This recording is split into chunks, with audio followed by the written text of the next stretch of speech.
আসসালামু আলাইকুম। আমি শিহাব। আমি আজকে কথা বলবো ঢাকা প্রিমিয়ার লিগের এখন পর্যন্ত 8টি ম্যাচ খেলা হয়েছে।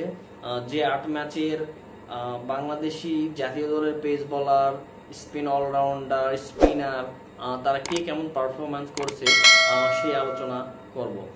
যদি এই ডিপিএল এর সর্বোচ্চ উইকেট শিকারের কথা বলি, এই ডিপিএল এ 8 ম্যাচে এখন পর্যন্ত 17 উইকেট শিকার করেছে রাকিবুল ইসলাম।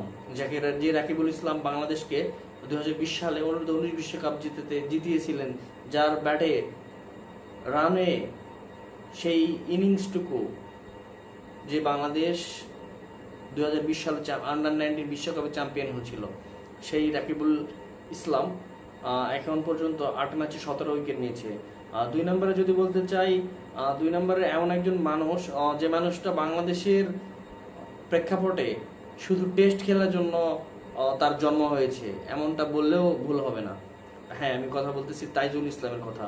যে তাইজুল ইসলামকে আমরা টেস্ট বোলার হিসেবে টেস্ট তকমা দিয়েছি, যে তাইজুল ইসলামকে আমরা কখনো হোয়াইট বল ফরম্যাটে চিন্তা করি নাই। সেই তাইজুল ইসলাম বিগত এনসিএল টি20তেও ভালো করেছে এবং এই ঢাকা প্রিমিয়ার লিগেও সর্বোচ্চ উইকেট শিকারীর 2 নম্বরে অবস্থান করতেছে। 8 ম্যাচে 16 উইকেট নিয়েছে তাইজুল ইসলাম। তাইজুল ইসলাম মোহামেডানের হয়ে এবারে ডিপিএল খেলতেছে। আশা করি তাইজুল ইসলাম তার তার নামের প্রতি সুবিচার করে এবং সর্বোচ্চ উইকেট শিকারী হবে এই ঢাকা প্রিমিয়ার লিগে। 3 নম্বরে যদি বলতে চাই, 3 নম্বরে হচ্ছে আরাফাত সানি। আরাফাত সানি 8 ম্যাচে 14 উইকেট পেয়েছে। ন্যাশনাল টিম থেকে অনেক আগেই বিদায় বলেছে সে আরাফাত সানি এখন ঘরোয়া লিগের নিয়মিত পারফর্মার। নাম্বার 4-এ যদি সর্বোচ্চ উইকেট শিকারের কথা বলি, সেটা হচ্ছে আসাদুজ্জামান পায়েল। এই একজন নতুন বলার, যে বলার এই মৌসুমে 8 ম্যাচে 13 উইকেট নিয়ে যৌথভাবে 4 নম্বরে অবস্থান করতেছে।